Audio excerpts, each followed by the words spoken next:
hundreds of thousands of people moving into the direction of the residence of the Prime Minister. Sheikh হাসিনার শাসনামলে সুষ্ঠু vote ছিল নির্বাচনে, উচ্চ প্রবৃদ্ধি ছিল ভুয়া, দাভোসে বদলে যাওয়া বাংলাদেশের গল্প শোনালেন ডক্টর ইউনূস। আমরা আশা করি যে অন্তর্বর্তীকালীন সরকার তারা সেই নিরপেক্ষতা পালন করবেন এবং দেশে যে সংকট আছে সেই সংকট থেকে দেশকে মুক্ত করবার জন্য তারা কাজ করবেন। নির্বাচনের সময় নিরপেক্ষ সরকার চালেন ফখরুল, ফের ১-১১ ইঙ্গিত দেখছেন উপদেষ্টা নাহিদ। রাজনৈতিক দলে যুক্ত হলে ছাড়তে হবে সরকারের পথ। যদি তারা কখনো মনে করেন নতুন কোন দল গঠন প্রক্রিয়ায় তারা সম্পৃক্ত হবেন, তাহলে তারা তখন সরকার ছেড়ে দেবেন, সরকার ছেড়ে গিয়ে দল গঠন করতে পারে। রোডম্যাপ ঘোষণা না হলেও নির্বাচন কেন্দ্রিক মোর্চা গঠনে দলগুলোর তোড়জোড়, পুরনো মিত্রদের কাছে টানার চেষ্টা, পুরনো সংস্কৃতি বলছেন বিশ্লেষক। জিয়াউল আহসানের অবৈধ সম্পত্তি নিয়ে দুদকের মামলা, রিজার্ভ চুরির ঘটনায় সিআইডির তদন্ত এখতিয়ার বহির্ভূত। আগস্টের পর বদলে গেছে সীমান্ত এলাকার মানুষের মনোবল, কেটে গেছে বিএসএফ ভীতি, ঐক্যবদ্ধ ভারতীয় আগ্রাসনের বিরুদ্ধে। ট্রাম্পের জন্মসূত্রে নাগরিকত্ব বাতিলের আদেশ অস্থায়ীভাবে আটকে দিয়েছে যুক্তরাষ্ট্রের আদালত, আপিল করবেন নয়া প্রেসিডেন্ট। এবং বিসিবির গঠনতন্ত্র সংশোধন নিয়ে ক্লাবগুলোর বিরোধিতায় থেমে আছে ঢাকা প্রিমিয়ার ও প্রথম বিভাগ ক্রিকেট লীগ, অনিশ্চয়তায় শত শত ক্রিকেটার।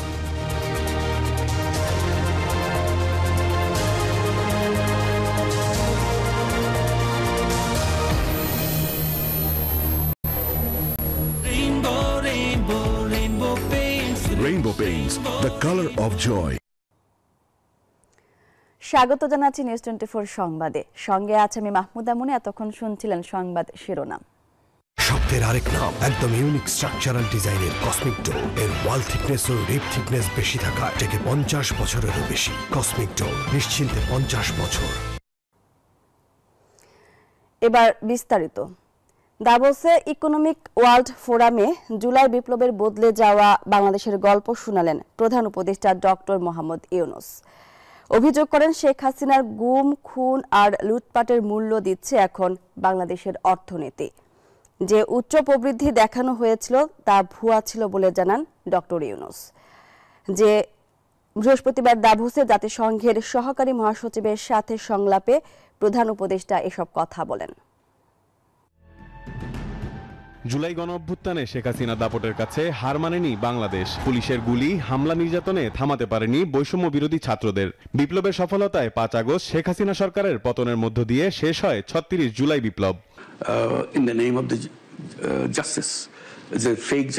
বদলে যাওয়া বাংলাদেশের তারুণ্যের গল্প সুইজারল্যান্ডের দাভোসে ওয়ার্ল্ড ইকোনমিক ফোরামে তুলে ধরলেন প্রধান উপদেষ্টা ডক্টর মোহাম্মদ ইউনূস। বৃহস্পতিবার জাতিসংঘের সহকারী মহাসচিব অস্কার ফার্নান্দেজ তারাঙ্কোর সাথে সংলাপে প্রধান উপদেষ্টা এসব কথা বলেন।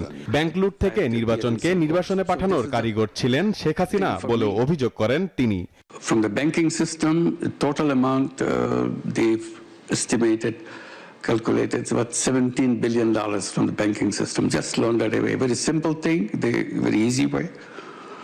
I think this should be recorded someplace, studied how governments can do that kind of plundering. বিগত সরকারের দমন পীড়নের উদাহরণ দিয়ে প্রধান উপদেষ্টা বলেন, গুম, খুন, জেল জরিমানার নজির স্থাপন করেন Sheikh Hasina. Just not they shot the people, young people on the street. Throughout the 15 or 16 years of their rule, millions of people were put in jail, and I was one of them, waiting to be in jail. While I was in Paris, my friends and my family from Bangladesh saying, "Don't come back. This situation is bad. As soon as you come, you will be in jail." জনতার ক্ষোভের মুখে শেখ হাসিনা দেশ ছেড়ে পালিয়ে যাওয়ার পরও দেশে তার দল নানা ষড়যন্ত্র করছে বলেও অভিযোগ করেন প্রধান উপদেষ্টা। The government which could not be brought down by any means because the election didn't work. Rishad Arnab, news 24, Dhaka. এই যে আমার ব্যাংক আরএফএল গ্যাস স্টোভ, এর সায়েন্টিফিক নজল আর ব্রাশ বার্নার তাপকে সমানভাবে ছড়িয়ে খরচ বাঁচায় 25%। আরএফএল গ্যাস স্টোভ নিরাপদ ও গ্যাস সাশ্রয়ী। 304 ফুড গ্রেড স্টেইনলেস স্টিলে তৈরি, যা নিশ্চিত করে জংবিহীন সিঙ্কের আজীবন নিশ্চয়তা। আরএফএল কিচেন সিঙ্ক, স্বাস্থ্যকর কিচেনের চিরস্থায়ী সমাধান। আবারও আলোচনায় 1-11 বিএনপি মহাসচিব মির্জা ফখরুল ইসলাম আলমগীর বলেছেন, দায়িত্বশীলরা পক্ষপাতদুষ্ট হলে নির্বাচনের সময় অবশ্যই লাগবে নিরপেক্ষ সরকার। এদিকে বিএনপি মহাসচিবের নিরপেক্ষ সরকারের দাবি আরেকটা ১/১১ সরকার গঠনের ইঙ্গিত বলে মন্তব্য করেছেন তথ্য উপদেষ্টা নাহিদ ইসলাম। পরিবেশ উপদেষ্টা জানান, ভোটের সময় নিরপেক্ষ থাকবে অন্তর্বর্তী সরকার, আর ক্ষমতায় থেকে কোনো উপদেষ্টা যুক্ত হতে পারবেন না রাজনৈতিক দলে। নির্বাচন ঘিরে দিন দিন সরকারের সঙ্গে শীতল হচ্ছে বিভিন্ন রাজনৈতিক দলের সম্পর্ক। কোনো কোনো ইস্যুতে অবস্থান ঠিক বিপরীত মেরুতে, এমনকি প্রকাশ্যে আসছে চরম মতবিরোধ। বিএনপির অভিযোগ, বিভিন্ন মহলে অন্তর্বর্তী সরকারের নিরপেক্ষতা নিয়ে প্রশ্ন উঠেছে। দায়িত্বশীলদের আচরণ পক্ষপাতদুষ্ট হলে আগামী নির্বাচনের সময় অবশ্যই নিরপেক্ষ সরকারের দরকার হবে বলে মন্তব্য করেন বিএনপি মহাসচিব। আমাদের আমলাতন্ত্র আগে যে ব্যবস্থা ছিল সেই ব্যবস্থায় তারা এখনো সচিবালয় থেকে শুরু করে সমস্ত প্রশাসনে তারা একইভাবে তাদের ভূমিকা পালন করছে। অন্তর্বর্তীকালীন সরকার যদি নিরপেক্ষ না থাকে তাহলে একটা নিরপেক্ষ সরকার দরকার হবে নির্বাচনের সময়। এর কিছুক্ষণের মধ্যেই ফেসবুকে স্ট্যাটাস দিয়ে তীব্র প্রতিক্রিয়া দেখান তথ্য উপদেষ্টা নাহিদ ইসলাম। বলেন, বিএনপি মহাসচিবের নিরপেক্ষ সরকার গঠনের দাবি মূলত আরেকটা ১/১১ গঠনের ইঙ্গিত বহন করে। নানা সমালোচনা করে লিখেন, মির্জা ফখরুলের এ ধরনের পরিকল্পনা গণতন্ত্র ও জাতীয় স্বার্থের বিরুদ্ধে যাবে, তা কখনোই মেনে নেবে না বাংলাদেশের মানুষ। এমন রাজনৈতিক বাহাসের মধ্যেই সরকারের অবস্থান জানতে সচিবালয়ে পরিবেশ উপদেষ্টা সৈয়দা রিজওয়ানা হাসানের মুখোমুখি নিউজ 24। উপদেষ্টা জানান, আগামী সংসদ নির্বাচনে নিরপেক্ষ ভূমিকা পালন করবে অন্তর্বর্তী সরকার। সরকার কিভাবে পৃষ্ঠপোষকতা করবে, সরকারের মধ্যে কে পৃষ্ঠপোষকতা করছে। তবে আশঙ্কার জায়গা থেকে ওনারা যেটা বলেছেন এটা একটা সতর্ক বার্তা হিসেবে নেওয়াই যায়। এই উপদেষ্টা আরো বলেন, কোনো উপদেষ্টা নতুন রাজনৈতিক দলের সঙ্গে যুক্ত হলে থাকতে পারবেন না অন্তর্বর্তী সরকারে। করবে না, যদি কেউ দল গঠন করতে চায় সরকার থেকে চলে যাবে এবং তারপরে গিয়ে সে দল গঠন করবে। এর কিছুক্ষণ পর নিজের ভেরিফাইড ফেসবুক পেজে উপদেষ্টা আসিফ মাহমুদ সজীব ভুইয়া লিখেছেন, উপদেষ্টাদের কেউ রাজনীতি করলে সরকার থেকে বের হয়ে করবে। শাফিয়া রাসনা, নিউজ 24, ঢাকা। বিজলি কেবলস যে কোনো স্থাপনার বৈদ্যুতিক সংযোগকে রাখে নিরাপদ। এর স্কিন কোটেড ইনসুলেশন সম্পূর্ণ ফায়ার রিটার্ডেন্ট, তাই বিজলি কেবলস নিজেই নিজেকে নেভায়। বিজলি কেবলস, নিরাপদ আজীবন। রোডম্যাপ ঘোষণা না হলেও নির্বাচন কেন্দ্রিক মোর্চা গঠন নিয়ে তোড়জোড় শুরু করেছে রাজনৈতিক দলগুলো। একদিকে বিএনপি তাদের পুরনো মিত্রদের আবার কাছে টানার চেষ্টা করছে, অন্যদিকে ইসলামী দলগুলোকে নিয়ে নতুন জোট গঠনের চেষ্টা করছে জামায়াতে ইসলামী। বিশ্লেষকরা বলছেন, নির্বাচনকে কেন্দ্র করে জোট গঠনের এই প্রক্রিয়া দেশের রাজনীতির অনেক পুরনো সংস্কৃতি। ভোটের মাঠে সুবিধাজনক অবস্থায় থাকতে গঠিত হয় এসব জোট। মাজাল ইসলামের রিপোর্ট। অন্তর্বর্তী সরকার ক্ষমতায় আসার পর থেকেই বেশ জোরালো হয়েছে ইসলামী দলগুলোর কার্যক্রম। নির্বাচনকে সামনে রেখে এবার শুরু হয়েছে তাদেরকে এক ছাতার নিচে আনার কার্যক্রম। একই সঙ্গে ভিন্ন রাজনৈতিক অঙ্গন থেকেও চলছে ইসলামী দলগুলোকে কাছে টানার চেষ্টা। মঙ্গলবার দুপুরে হঠাৎ ফল মিষ্টি নিয়ে বরিশালে চরমোনাই পীরের বাসায় হাজির হন জামাত ইসলামের আমির ডাক্তার শফিকুর রহমান। এটা কি নিছকই সৌজন্য সাক্ষাৎ নাকি নির্বাচনী জোট গড়ার চেষ্টা? ইসলামী দল যারা ইসলামের সাথে নাম, যে দলের সাথে ইসলাম জড়িত, সেই ইসলামের সাথে তো সবাই একমত আছি আমরা। পথ পদ্ধতি ভিন্ন হতে পারে একটু, মানে আপনি কিভাবে লোক রিক্রুট করবেন, কিভাবে সংগঠন সম্প্রসারণ করবেন, কিভাবে সংগঠন মজবুতি অর্জন করবেন, এ ব্যাপারে ভিন্ন মত থাকতে পারে। এর অর্থ এটা চরম বিরোধ ছিল কখনো, এমনটা না। আগামী নির্বাচনে আমরা একক কোনো আসনে ইসলামপন্থী এবং দেশপ্রেমিক যে দলগুলো আছে ঐক্যমতের ভিত্তিতে একজন করে প্রার্থী দেব আমরা। জামাত ইসলামী বাংলাদেশের নেতারা বলছেন, বৈষম্যহীন বাংলাদেশ প্রতিষ্ঠায় ঐক্যবদ্ধ হওয়ার তাগিদ থেকে তারা ইসলামী আন্দোলন, হেফাজতে ইসলাম বাংলাদেশ সহ বেশ কিছু দলের সঙ্গে আলোচনা চালিয়ে যাচ্ছেন। জামাত ইসলামী, চরমোনাই, হেফাজত আরো অন্যান্য যা বলেন, আমাদের এই আলাপ আলোচনাগুলো আমরা করছি যে আমরা কতদূর কাছাকাছি এসে জনগণের যে প্রত্যাশা, ছাত্র জনতার যে রক্তের ঋণ, এটা আমরা কতটুকু পরিশোধ করতে পারছি। সেই জায়গা থেকে আমাদের ডায়ালগ, আমরা আশা করছি সেই জায়গায় হয়তো আমরা সফল হব ইনশাআল্লাহ। এদিকে বিএনপি নেতারা বলছেন, ফ্যাসিবাদ বিরোধী সকল শক্তিকে এক ছাতার নিচে আনতে তারা কাজ করছেন। যারাই ফ্যাসিবাদের বিরুদ্ধে লড়াই করেছে, যারাই ফ্যাসিবাদের বিরুদ্ধে আন্দোলন করেছে, একযোগে তারা সবাই আমাদের আন্দোলনের যেমন সাথী ছিলেন, আগামী দিনগুলিতেও তারা আমাদের সাথে থাকবে। রাজনৈতিক বিশ্লেষকরা মনে করেন, নির্বাচনকে সামনে রেখে রাজনৈতিক জোট গড়ার প্রবণতা নতুন নয়। এখানে আদর্শিক মেলবন্ধনের চেয়ে ভোটের পাল্লা ভারী করার লক্ষ্যটাই মুখ্য হয়ে ওঠে। জোট কিন্তু আসলে বলা যায় না যে এটা দলগুলো তাদের আদর্শের জলাঞ্জলি দিচ্ছে, যে যার আদর্শের জায়গাতেই থাকে, কিন্তু ওই নির্বাচনে প্রতিদ্বন্দ্বিতার জন্য তারা এই জোটটা করে, তাদের শক্তিটা বাড়ানোর জন্য। নির্বাচনী জোট হয়, এটা সবসময় হয়ে আসে, এটা হবেই। নির্বাচনের আগে জোট ভাঙ্গা গড়ার এই প্রক্রিয়া শেষ পর্যন্ত কোথায় গিয়ে দাঁড়ায় তা জানতে অপেক্ষা করতে হবে ভোটের তফসিল পর্যন্ত। মাজহারুল ইসলাম, নিউজ 24, ঢাকা। অবৈধ সম্পদ অর্জনের অভিযোগে এনটিএমসির সাবেক মহাপরিচালক জিয়াউল আহসান ও তার স্ত্রীর বিরুদ্ধে মামলা করেছে দুদক। জানিয়েছেন দুদক মহাপরিচালক। জানান, রিজার্ভ চুরির মামলার তদন্ত কাজ করতে চায় দুর্নীতি দমন কমিশন। সিআইডির হাতে চলমান থাকা মামলার তদন্ত কাজ দুদককে বুঝিয়ে দিতে চিঠিও দিয়েছে সংস্থাটি। আওয়ামী লীগ শাসনামলে দেশের অর্থনীতির সবথেকে বড় কলঙ্ক 2016 সালের 4 ফেব্রুয়ারি। ওই দিন বাংলাদেশ ব্যাংকের রিজার্ভ থেকে 8 কোটি 10 লাখ মার্কিন ডলার চুরি করে হ্যাকাররা। ওই ঘটনায় মতিঝিল থানায় একটি মামলা হলে দীর্ঘ 9 বছর ধরে মামলার তদন্ত চালিয়ে যায় সিআইডি।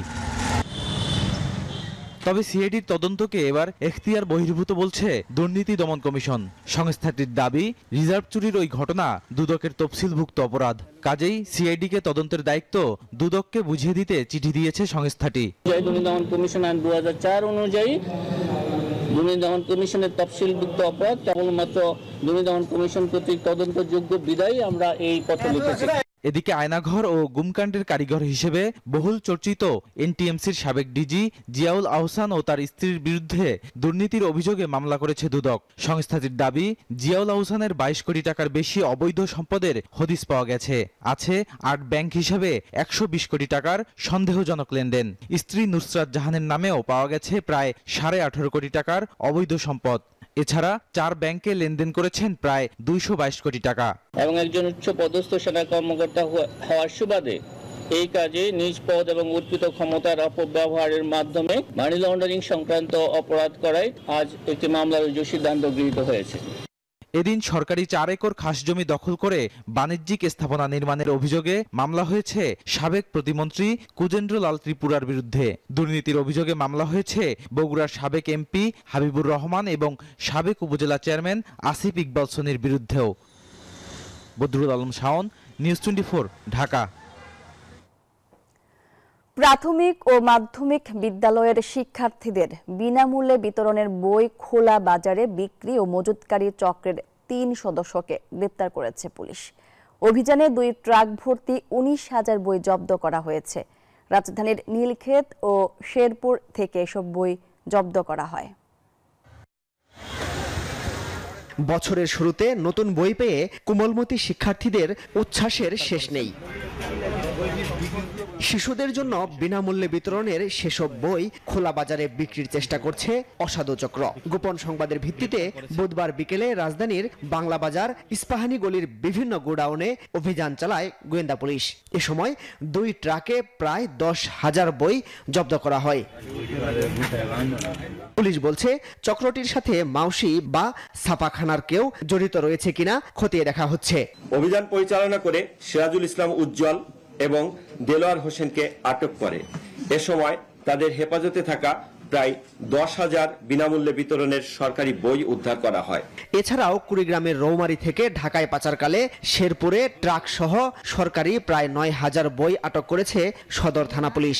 এই ঘটনার সাথে কারা কারা জড়িত তাদের ব্যাপারে আমাদের নজরদারি আছে, আমাদের তৎপরতা আছে। যারাই জড়িত থাকুক, সরকারের যেহেতু ভাবমূর্তির একটা বিষয় এখানে জড়িত, আমরা তাদের আইনের আওতায় নিয়ে আসব। দেশের বিভিন্ন বইয়ের দোকানে বিনামূল্যে বিতরণের বই বিক্রি হচ্ছে কিনা সেখানেও গোয়েন্দা নজরদারি চলছে বলে জানিয়েছে পুলিশ। মাসুদ সুমন, নিউজ 24, ঢাকা। 5 আগস্টের পর বদলে গেছে সীমান্ত এলাকার মানুষ, বেড়েছে তাদের মনোবল। আগে বিএসএফ এর ভয়ে তটস্থ থাকলেও এখন ভয় শঙ্কা নেই খুব একটা। উল্টো ভারতীয় আগ্রাসনের বিরুদ্ধে রুখে দাঁড়াতে ঐক্যবদ্ধ তারা। কিভাবে স্থানীয়দের মানসিকতায় এমন পরিবর্তন এলো, কিভাবে কেটে গেল বিএসএফ এর ভয়? চাঁপাইনবাবগঞ্জের শিবগঞ্জ সীমান্ত এলাকা ঘুরে বিস্তারিত জানাচ্ছেন জুবায়ের সানি, ছবি তুলেছেন মুরাদ আক্তার। কুয়াশার চাদর ভেদ করে প্রতি ভোরেই ওঠে এমন সূর্য, কিন্তু 5 আগস্টের পর থেকে এই সোনালী আভা নতুন রূপে ধরা দিয়েছে সীমান্তবাসীর কাছে। সম্প্রতি ভারতীয় সীমান্তরক্ষী বাহিনীর যে কোনো অন্যায়ের প্রতিবাদে ঐক্যবদ্ধভাবে রুখে দাঁড়াচ্ছেন বাংলাদেশের মানুষ। আইন লঙ্ঘন করে কাঁটাতারের বেড়া নির্মাণ কিংবা জমি দখল, কোথাও ছাড় দিচ্ছেন না তারা। শেখ হাসিনা সরকারের আমলে যেখানে সামান্য প্রতিবাদ করতেও সাহস পেত না সীমান্তের মানুষ, সেখানে কোথা থেকে আসলো এত সাহস? সেই বিষয়টি বুঝতে এবার চাঁপাইনবাবগঞ্জের শিবগঞ্জ সীমান্তে টিম নিউজ 24। সীমান্ত রেখার কাছাকাছি নিজের কৃষি জমিতে দেখা হলো 70 বছরের বৃদ্ধ নুরুল ইসলামের সাথে, যার সারা জীবন কেটেছে এই সীমান্ত এলাকায়। তিনি বলেন, 5 আগস্টের অভ্যুত্থানের পর মানুষের মনে যে দেশপ্রেম জাগ্রত হয়েছে, সীমান্তেও লেগেছে তার ছোঁয়া। হাসিনা আমলে হাসিনা করালে সবসময় বড় মুখ্যলি থাকতো, হাসিনা যেটা ভাত বলতো সেটা হাসিনা শুনতো, আর এখন না শুনে না। পাশের জমিতে কথা হয় আরো কয়েকজন কৃষকের সঙ্গে, তারাও বলছেন এ যেন এক নতুন বাংলাদেশ। আমরাকে মাথা নিচু করে থাকতে হয়েছে, কারণ যে আমরা যখন বর্ডারে কিছু বলতে গেছি, কোথায় থেকে হয়তো কোন কল হয়ে গেল, আমরা হাত গুটিয়ে চলে আসতে হয়েছে। আমরা যখন সীমান্ত এলাকায় বাস করি, আমরা দল বা নির্বিশেষে সবাই আমরা ঐক্যবদ্ধ থাকি, না হলে তো আমরা বসবাস করতে পারবো না। তারা যে কোনো সময় আক্রমণ করতে পারে। তখন আমরা গোলাম ছিলাম, আমাদের বাংলাদেশের বিজিবির কাছে ওরা গোলাম জগিয়েছে, তখন তো আমরা পারিনি, এখন পারবো ভাই। কথা হয় আরো কয়েকজনের সঙ্গে, তাদের দাবি সীমান্তে শান্তি বজায় থাকুক, বন্ধ হোক মাদক ও চোরাচালান। আমরা সীমান্তে চাই যে ভালোভাবে আমরা সীমান্তে চলাফেরা করতে পারি, আমরা যে খেতে খামারে জমিতে যেতে পারি, আমরা এটাই চাই, আমরা কোনো দ্বন্দ্ব চাই না।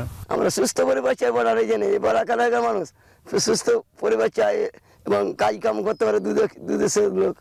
প্রত্যাশা সম্ভাবনার নতুন বাংলাদেশে দুই দেশের আলোচনার ভিত্তিতে নিরসন হোক সীমান্ত সংকট।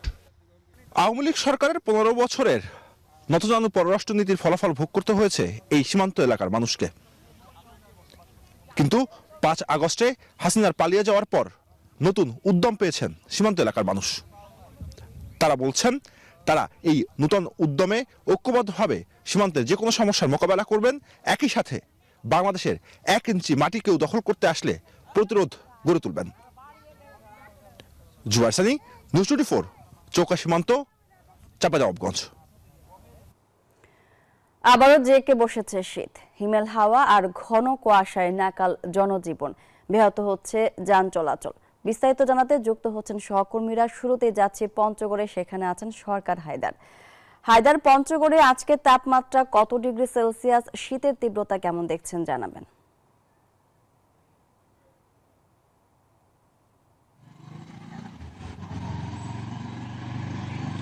আপনাকে ধন্যবাদ এবং শুভ সকাল।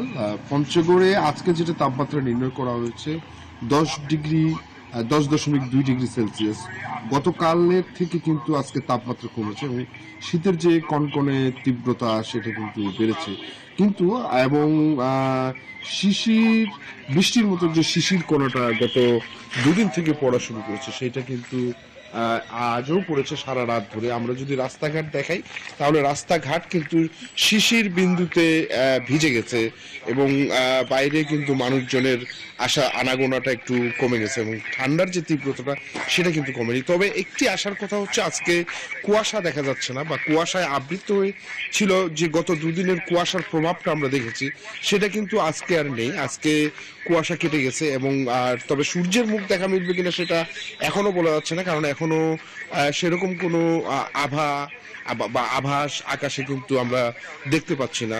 এবং আবহাওয়া অফিস আমাদেরকে জানিয়েছে যে এরকম আবহাওয়া কিন্তু আরো কয়েকদিন বিরাজ করবে এবং ঠান্ডার যে তীব্রতাটা সেটা কিন্তু থাকবে এবং এই ঠান্ডাজনিত যে রোগের যে প্রভাবটা আমরা দেখেছিলাম কিছুদিন আগে সেটা কিন্তু কমে গিয়েছিল, কিন্তু আবার যে মাঘের যে কনকনে শীতের যে যে পরিমাণ শীত পড়েছে তাতে কিন্তু এরকম আশঙ্কা দেখা দিয়েছে যে আবার এই শীতজনিত রোগের কিন্তু প্রাদুর্ভাব ঘটবে। এরকম ভাবেই যদি সূর্য না দেখা যায় এবং কুয়াশা ঘেরা যদি থাকে সবকিছু এবং ঠান্ডার যে তীব্রতাটা সেটা যদি ক্রমাগত অব্যাহত থাকে তাহলে কিন্তু আরো জনজীবনে বিপর্যস্ততা নেমে আসবে বলে মনে করছেন এখানকার জনমানুষ। তো এই ছিল আমার কাছে সর্বশেষ। আমরা যাচ্ছি লালমনিরহাটে, সেখানে অপেক্ষা করছেন সহকর্মী রবিউল হাসান।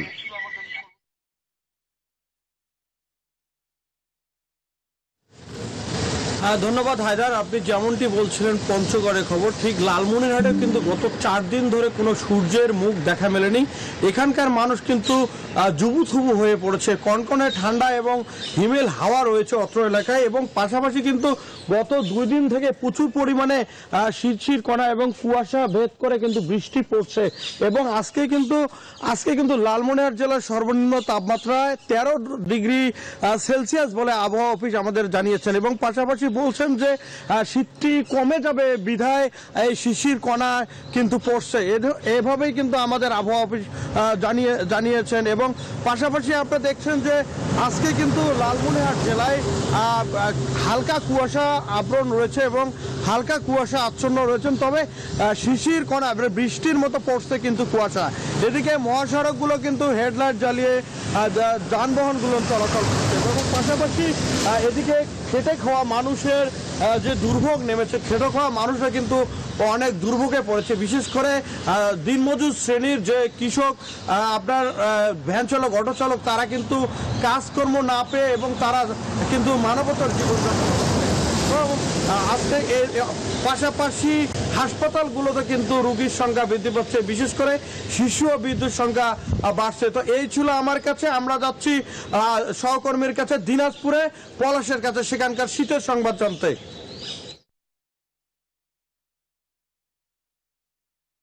রবিউল, আপনাকে ধন্যবাদ। আপনাকে একটু জানিয়ে রাখি যে দিনাজপুরে কিন্তু গত কয়েকদিন ধরে কিন্তু সকালের যে সূর্য সেটি কিন্তু দিনাজপুরবাসী এখন পর্যন্ত দেখেনি, এবং গত 3 দিন ধরে যদি আমি বলি যে একেবারে সারা দিনই কিন্তু একেবারে মেঘাচ্ছন্ন অবস্থা ছিল, এবং আপনি জানেন যে ঘন কুয়াশার কারণে কিন্তু এখানে কিন্তু সূর্য মুখ কিন্তু সারাদিনই দেখতে পায়নি। এবং পাশাপাশি আপনাকে একটু জানিয়ে রাখি, গতকালকে সর্বনিম্ন তাপমাত্রা ছিল দিনাজপুরে 13.2 ডিগ্রি সেলসিয়াস। আজকের যদি একটু তাপমাত্রা আপনাকে বলি, আজকের তাপমাত্রা আবহাওয়া অফিসের তথ্য মতে রেকর্ড করা হয়েছে 12.2 ডিগ্রি সেলসিয়াস। তবে আপনি এটা বুঝতেই পারছেন যে আসলে যে শীতের তীব্রতা সেটি কিন্তু অনেকটাই বেশি উপলব্ধি হচ্ছে, এবং পাশাপাশি আমরা দেখছি যে সকালবেলা কিন্তু মানুষজনের চলাচল খুব একটা দেখা যাচ্ছে না। আর বিশেষ করে যারা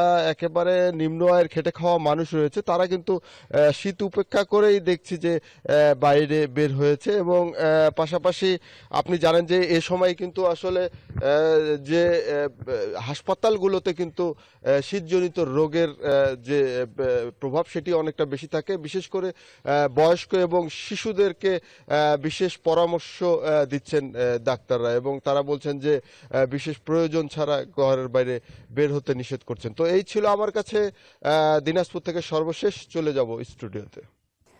পলাশ, আপনাকে ধন্যবাদ, এবং একই সাথে ধন্যবাদ রবিউল এবং হায়দার, আপনাদের দুজনকেই। নিউজ 24 সংবাদে নিচ্ছে একটা বিরতির, সঙ্গেই থাকুন।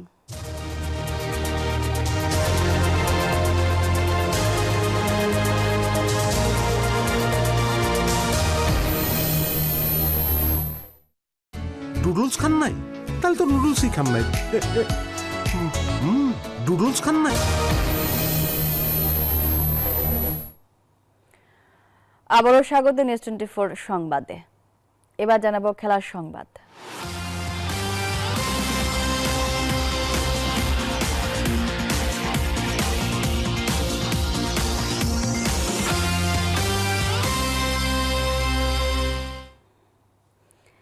বিপিএলে অবশেষে অপ্রতিরোধ্য রংপুর রাইডার্সকে থামালো দুর্বার রাজশাহী। পদ্মাপাড়ের দলটির কাছে 24 রানে হেরে কুমিল্লা ভিক্টোরিয়ান্সের পাশে বসা হলো না নুরুল হাসান সোহানদের। রাজশাহীর দেয়া 171 রানের জবাবে 146 রান তুলতে পারে রংপুর।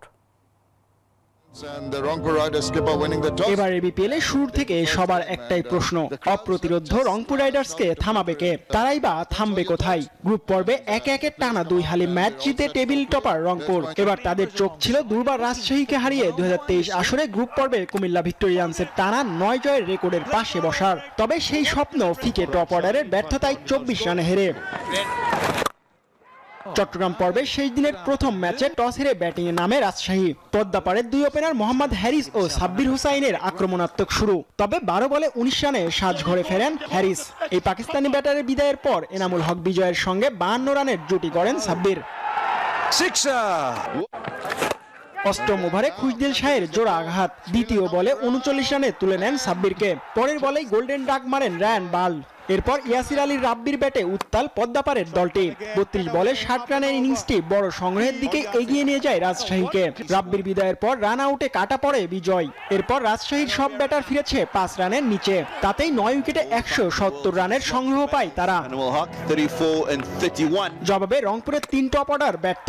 টেইলর 4 আর ইরফান শুক্কুর ও ইফতেখার আহমেদ 0 রানে প্যাভিলিয়নে। মাঝে সাইফ হাসানের 43 রান লড়াইয়ে টিকিয়ে রেখেছিল রংপুর রাইডার্সকে। এরপর অধিনায়ক সোহান যতক্ষণ ছিলেন ততক্ষণ দলটার জয়ের ফানুস উঠছিল। কিন্তু 26 বলে 41 রান করে বাউন্ডারি লাইনে মহর শেখের হাতে ধরা পড়লে সেই ফানুস চুপসে যায়। এরপর সাইফুদ্দিনের 23 রান হারের ব্যবধান কমিয়েছে। শেষ পর্যন্ত 146 রানে গুটিয়ে গিয়ে আসরের প্রথম হারের স্বাদ পায় রংপুর রাইডার্স। রায়ান বাল শিকার করেন 4 উইকেট। জিহাদ আল হাসান, নিউজ 24। বিসিবির গঠনতন্ত্র সংশোধন নিয়ে ক্লাবগুলোর বিরোধিতায় থেমে আছে প্রথম বিভাগ ক্রিকেট। অনিশ্চয়তায় ঢাকা প্রিমিয়ার লিগও। তাতে বেকার হয়ে পড়েছেন শত শত ক্রিকেটার। তাদের মনে একটাই প্রশ্ন, মাঠে ফিরতে পারবেন কবে? যদিও আশ্বাস দিয়েছেন বোর্ড সভাপতি ফারুক আহমেদ, দ্রুত ফেরানো হবে মাঠের খেলা। যেখানে খেলা সেখানেই জীবন, এই মন্ত্র নিয়ে দিনরাত লড়াই করা শত শত ক্রিকেটারের জীবনে নেমে এসেছে অনিশ্চয়তা। ঢাকার প্রথম বিভাগ ক্রিকেট লিগ বন্ধ। গঠনতন্ত্র সংশোধনের বিরোধে ক্লাবগুলোর সিদ্ধান্তে অনিশ্চিত এখন এই ক্রিকেটারদের রুটি রুজি। নাজমুল আবেদিন ফাহিমের নেতৃত্বাধীন গঠনতন্ত্র সংশোধন কমিটির প্রস্তাবনা নিয়ে বিরোধিতা করেছে ঢাকার ক্লাবগুলো। ক্লাব পরিচালকদের সংখ্যা কমানোর প্রস্তাবে উত্তাল হয়ে উঠেছে পুরো পরিস্থিতি। লিগ বন্ধের সিদ্ধান্তে বেকার হয়ে গেছেন শত শত ক্রিকেটার। 7 মাস হোক 9 মাস হোক ওয়েট করি শুধু এই ফার্স্ট ডিভিশন ক্রিকেটের জন্য। সো এখান থেকে এই পারিশ্রমিক দিয়ে আমরা আমাদের সংসারটা মেনটেন করি। যেই কারণে প্রত্যেকটা ক্রিকেটার এবং 20টা দলের 20 জন সিনিয়র ক্রিকেটার আমরা এই মুহূর্তে আপনাদের সামনে জাস্ট বিকজ অফ একটা কারণে যে আমাদের ক্রিকেট লিগটা কবে অ্যাকচুয়ালি প্রেসিডেন্ট শুরু করছে সেটা জানার জন্য। এ নিয়ে হোম অফ ক্রিকেটে বিসিবির সভাপতির সঙ্গে আলোচনায় বসেছিলেন দলগুলোর অধিনায়ক ও ক্রিকেটাররা, যেখানে আশ্বাসও পেয়েছেন তারা। যদিও ক্রিকেটারদের কপাল থেকে এখনো মুছেনি চিন্তার রেখা। প্রত্যেকটা প্লেয়ারে কিন্তু অনিশ্চিতের মধ্যেই আছি। তো যেহেতু আমরা আমাদের আজকে আসার এবং প্রেসিডেন্টের সাথে দেখা করার উদ্দেশ্যই ছিল এটা যে উনি আমাদেরকে এক্স্যাক্টলি একটা টাইম দিবে যে টাইমের মধ্যে খেলা হবে। শত শত ক্রিকেটার তাকিয়ে আছেন একটি ইতিবাচক সিদ্ধান্তের দিকে। শনিবার বোর্ড সভায় যেটা হতে পারে মূল এজেন্ডা। ইমরান হোসেন, নিউজ 24, ঢাকা। এই ছিল নিউজ 24 সংবাদে। আরো সংবাদ বিশ্লেষণ জানতে ভিজিট করুন news24bd.tv। ধন্যবাদ সবাইকে।